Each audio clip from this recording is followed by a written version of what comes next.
Fruit trees are beautiful additions to the landscape, but you can't just plant them and leave them to their own devices. They have to be pruned. How, when, and why that's done is what we're going to talk about today.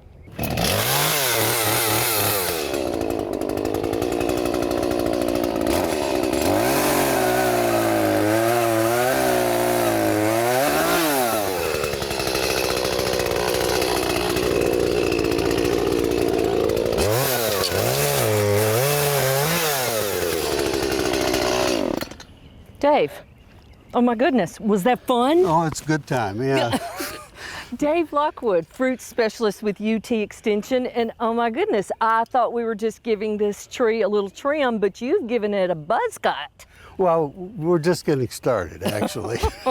Yeah, when I prune a tree, I want to make big cuts first. And so we look at dead or broken or diseased limbs, and then we're trying to keep in mind that we need sunlight through all parts of the tree to get fruit bud formation. And we can keep a tree fruitful from the tips of the limbs back into the lower part of the limb if we get sunlight in there.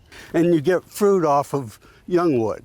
That is the wood that grew last year. So what you just cut out with the chainsaw were things that were blocking light or healthier parts of the tree. That's correct, yeah. Okay, so can you be a little bit afraid about over pruning, or is the worst thing under pruning? Under pruning is a lot more of an issue, and the only way you can over prune is if you cut it down there. Oh, got it.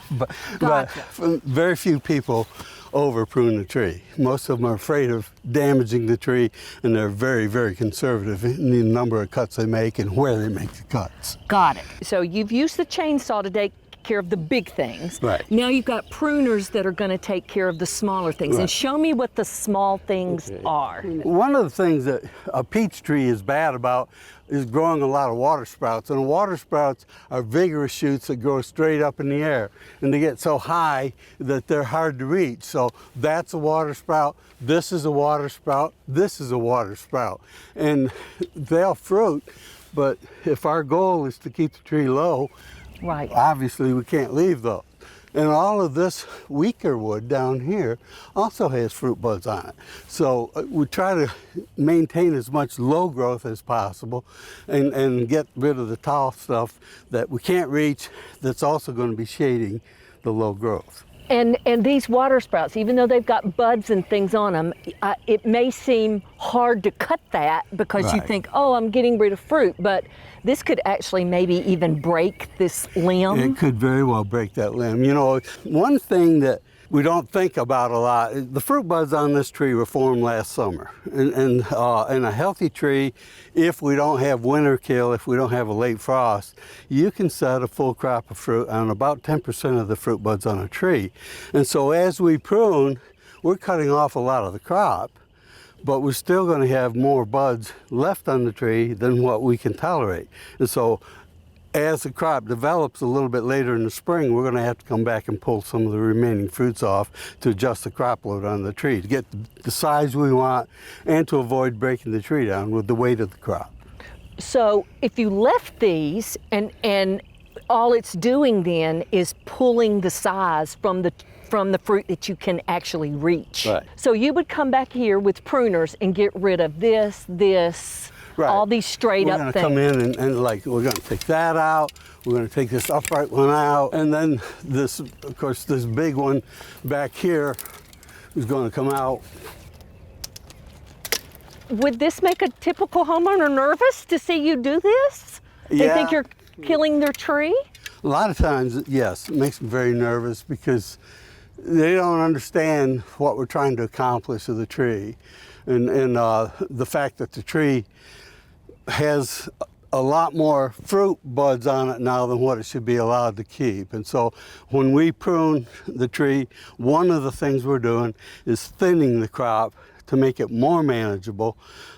Generally, it's not going to do the finished job, but it certainly is going to help, so that when growth starts in the spring, that first stage of fruit growth becomes a lot better, and the potential size for the peach will be better than if we hadn't pruned.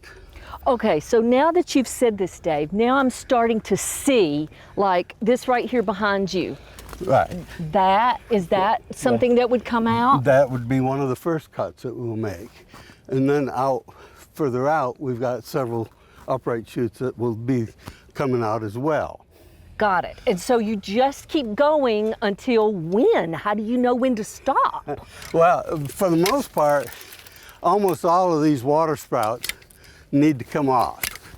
And then once we've gotten those out of the way, then we can see what else is on the tree and make our further decisions as to what other pruning needs to be done.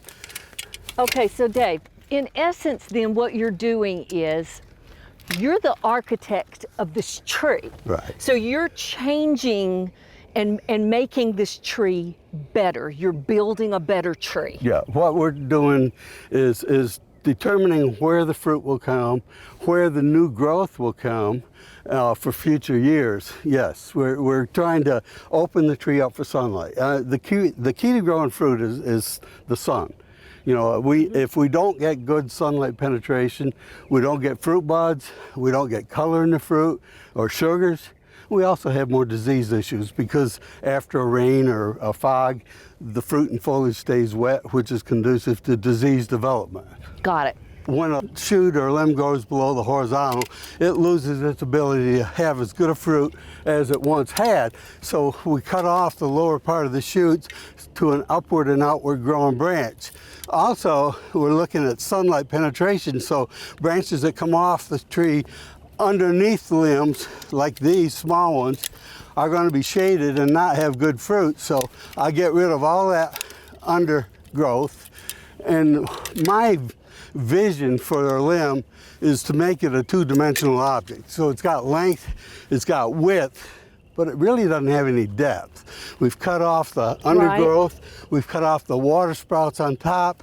We have left some shoots that are smaller, but if this set's even 2 or 3 peaches, which it sure will, it's going to pull over, and by harvest, it's down here. Got it.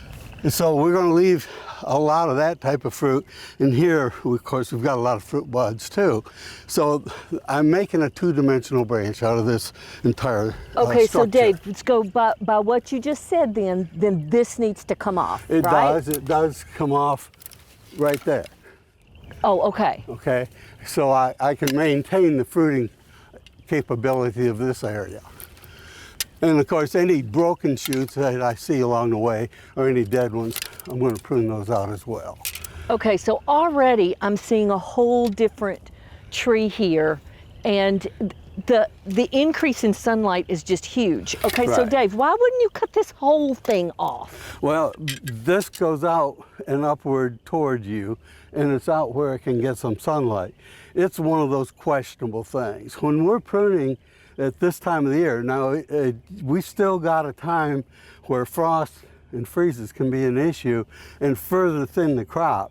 So I have a tendency when pruning at this stage of development to leave more fruit wood and more fruit buds than I would if we were on after the chance of frost is pretty much over. That way, if we lose 50% or so of our buds, we stand a better chance of still having a good crop on this tree. Okay, so that brings me to the question of when do you prune? Yeah, to me, I tell people to wait as late in the winter months to prune as they can and still get it done. We need to prune every year. The best results of pruning are accomplished with annual pruning, but the fine pruning, especially on something like a peach, where frost is a real threat to the tree, the detailed pruning can actually be done after blossom. Oh, okay. And that's another thing that a lot of people don't understand, but by pruning now, making our major cuts, we've made it a lot easier to finish up the job after bloom. Thank you for this. You've not only showed us what to do as far as taking care of the tree, but you've given us extra pleasure by showing us how we can have bigger, better fruit. So thank you so much for showing us how to prune this fruit tree. Well, you're very welcome. For inspiring garden tours, growing tips, and garden projects, visit our website at volunteergardener.org or on YouTube at the Volunteer Gardener channel, and like us on Facebook.